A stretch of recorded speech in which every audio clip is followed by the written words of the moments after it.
Okay, there we go. I think we're recording now. Okay, I'm going to avoid legal snags by telling you that you're being recorded. very good. Now, I'm just seeing myself way up in the corner. Is that the way it's going to be, or is it going to be the side to side? I think it's just going to be way up in the corner because that happened last time too. That's how I see myself. Okay. I think there's a. Oh, really? Yeah. So you see mostly a big screen of me with yourself up in the corner? Yeah. And it worked last time, so, okay. Yes. Yes. So, I don't know, this got something floating in front of your face on my computer. This stupid driver support thing. Okay, so we're going to talk about more about New Orleans, right? Yes. There's too much of it to be told all at once or broken up. Yeah. I told you about the neighborhood that I was living in. Mm-hmm. That backed up to those woods? The St. Roch neighborhood. Is it the one where you were living with what's her face and it backed up to those woods? No,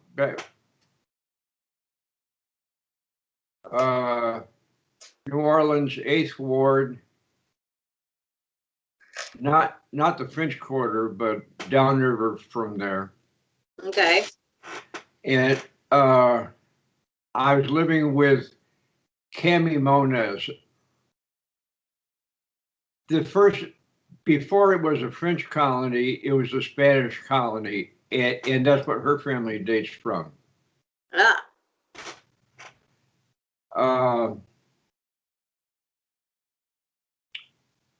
Let's see. Oh, and we were living in the St. Roch neighborhood, which is kind of part of Treme, and very, very downtown. The last thing I checked, it had turned hip and was expensive now.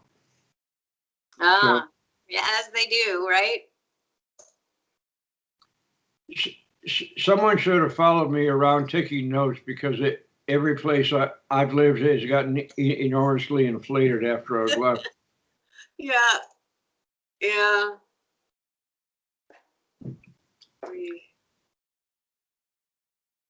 So you were living there? Yeah, and my liaison to the neighborhood, to what was happening, was Gloria Furman. I came to know her because she was running a preschool for the daughter of my domestic partner, Cami. And that is where you met the actor guy, where you did the film? Oh, no, not that was in the Berkshires. Oh.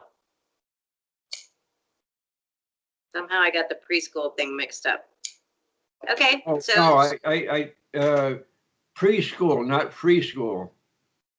Oh, okay. She ran a school for little people, not a school for people who have been kicked out of every place else. Okay, got it. Got it. So, let's see. Yeah, Gloria was also the principal of a mostly black school in the French Quarter. There was an actual school that you got paid for. So she was very well connected with the neighborhood. Okay. And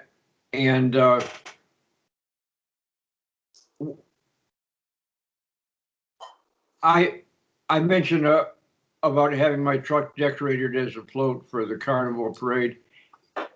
She was the one that kind of gave that the push. Okay. Let's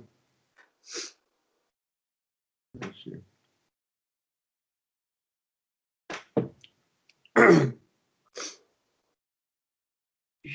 she also helped, because I was with the Quaker meeting, I was supposed to be reaching out to help other groups network.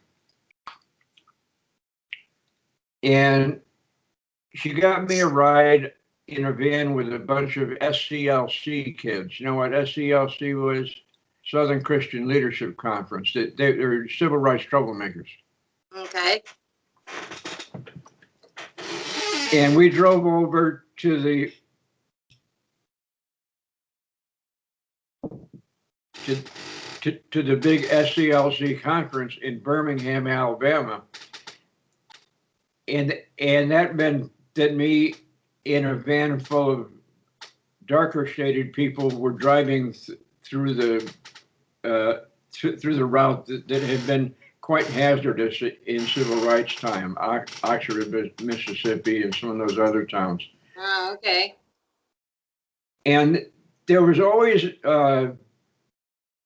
at least a heightened awareness, a certain trauma about that kind of thing, because if you stopped for a cup of coffee, you had no idea what you were going to run into. Right. Yeah.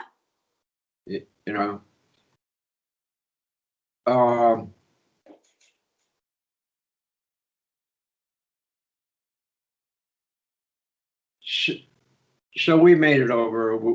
We didn't run into any restaurants or bad Southern shares or any of that stuff. Yeah. And it was in a big old building. I'm not sure if it was a church or an office building or something, but there was room for sleeping, and then there was meeting rooms downstairs.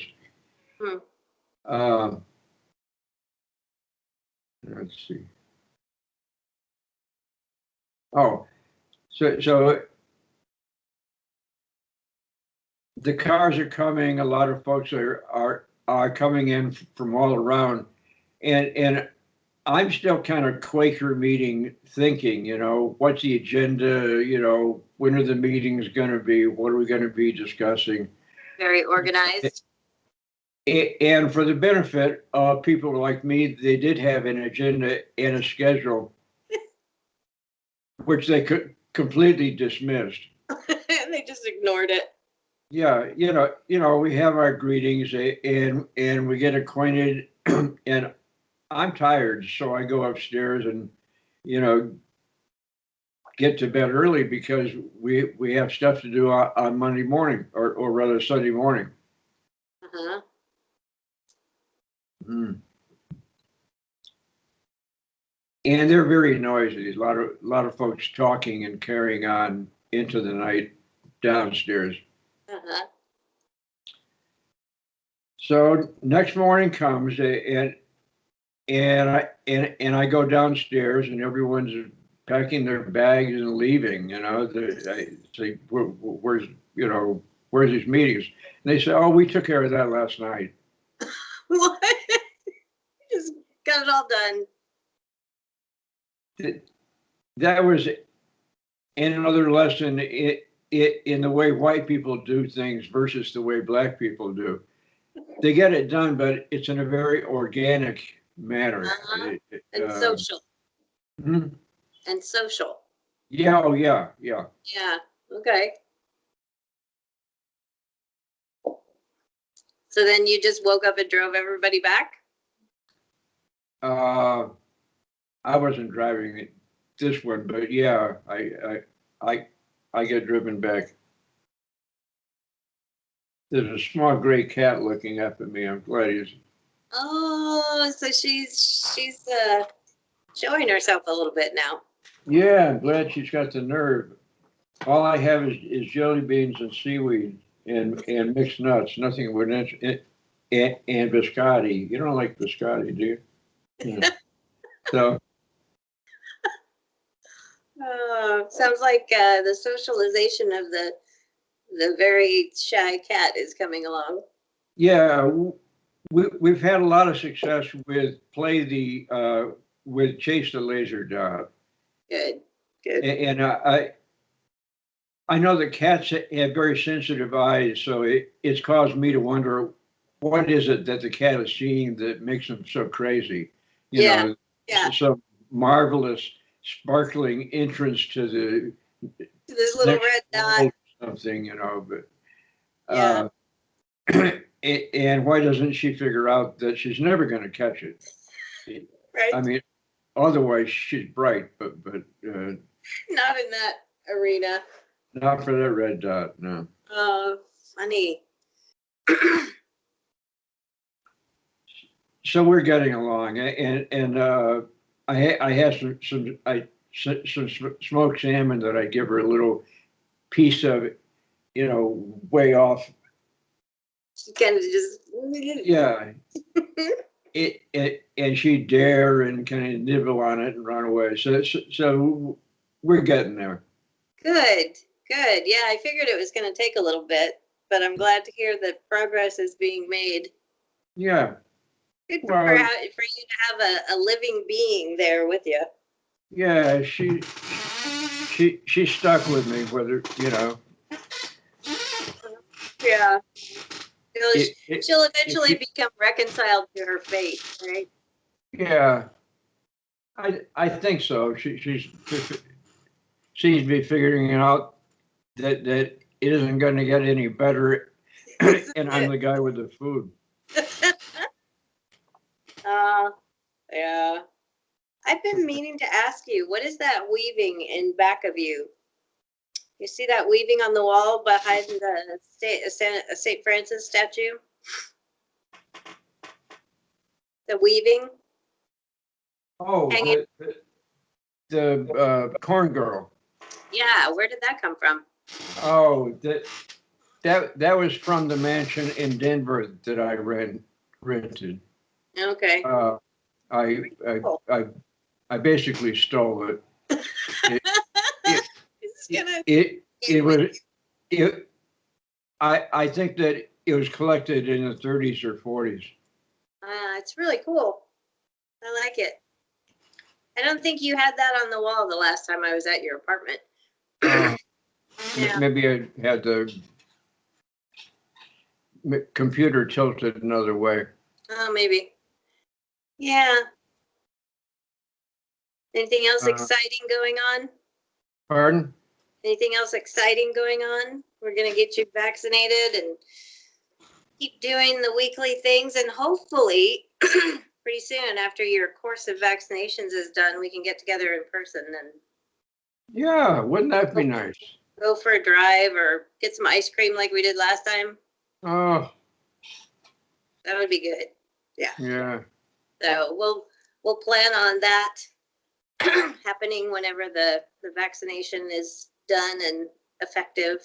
And I'm sure I'm not going to give you some kind of plague or other. Yeah. That'll be good. At this point, I'm almost willing to take a chance. Right? Yeah. Isolation is hard. Yeah. Anyway, go ahead. Another place that was associated with New Orleans was the island of Vella Ashby. It's the compound of the name of two people that owned it. And if you go down south from New Orleans along the river road, along the west bank of it, you're driving along the Mississippi and you're getting closer and closer to where the land starts to get scarcer and fall away. And then you park across from what used to be Fort St. Philip. It's a fort that was used during the Civil War and to keep the British out in 1812. And just, it's fallen into disuse at this point because like they have the Naval Air Station up the road, which is a little more effective at keeping out pirates. Right.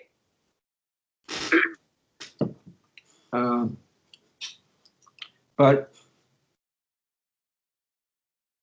so to get there, you have to communicate a little bit ahead of time or arrange for a time.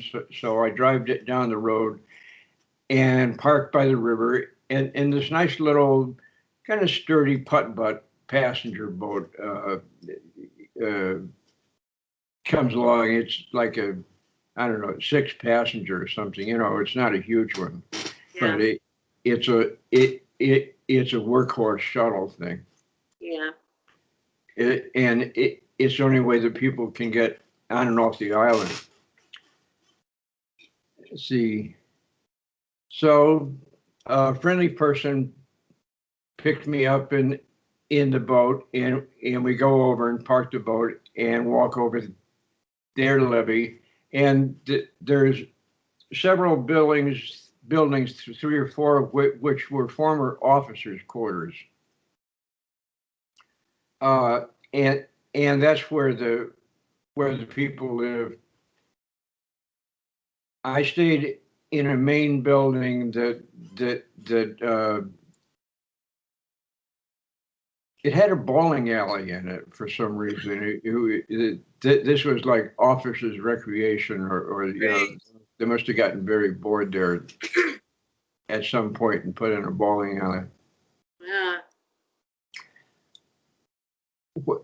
And let's see, this was at the time that I went there, the Christos family was in residence. This was a charismatic father and 3 kind of acolyte daughters who were probably being sexually abused, but I'm a little vague on that. And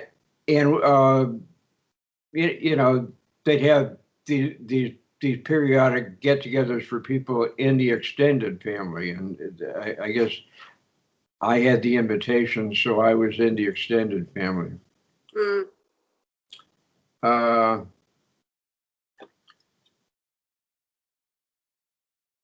One of the partners that owned the island ran a herd of cattle on it. You just dump the cattle off, and the weather and everything was benevolent enough, and there weren't predators, so they just go munching lawn and turning into hamburgers. And at one point, there'd be a roundup, and a bunch of them would be put on a boat and gone off to their next destination. Right. So you have an island which is way south, pretty warm. Reliably 80s during the summertime. Yeah. And a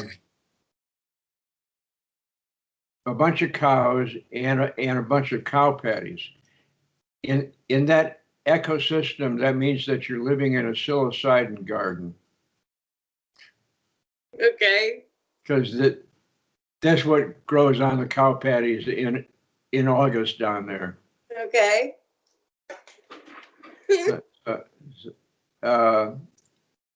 I didn't get stoned when I was down there, but I saved a bunch of them and dried them, and nibbled on a few when I was taking the Southern Crescent from New Orleans up to New York.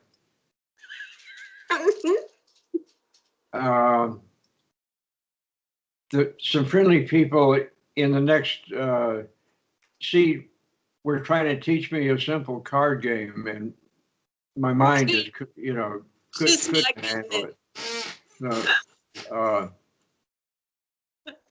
So I just watched. Oh, too funny. You go through these kudzu forests. You ever been through? You know what kudzu is? Yes. Okay, they come up and they take over the whole landscape. Yeah, just grow over everything. Yeah. And turn it into these very creepy figures. And if you're tripping, then well, that's interesting. Oh, that's funny. Yeah, that was probably an interesting train ride. Yeah. Too funny. Yeah, that's one thing that I never really did or got into. Really, it was the hallucinogenic stuff. Oh, yeah? Yeah, no, never did. Among all the things that I did do, that was not one of them. I think I was too chicken. I like reality too much, I think. Or I prefer it to not knowing what's going to happen, I think is the thing. Yeah. Yeah, you do have to be ready to give something up, but I wasn't that attached to my ego at that point anyway, so, Yeah. bye. Yeah, okay, let's see what's next. Yeah. Oh, what's that pretty light? Oh. Well, we're at about a half an hour now, so we're going to close this one up. And what do you want to talk about next time? Oh. Oh, gee. Any more Southwest stories?